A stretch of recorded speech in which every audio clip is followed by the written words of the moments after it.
My name is Lisa Reeves. I'm the Interior Design Manager for V60.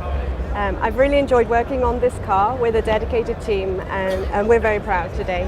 My favourite feature is two things. The lightweight proportion of the interior, the instrument panel, combined with the driftwood ribbon of wood.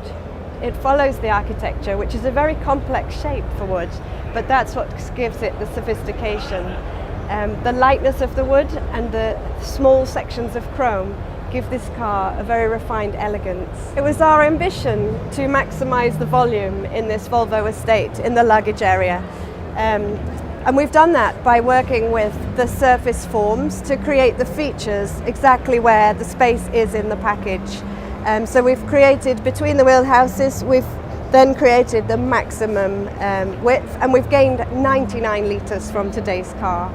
We have new rear seats in this V60. That's to optimise on rear cabin space and leg room, as well as comfort, together with an increased door opening.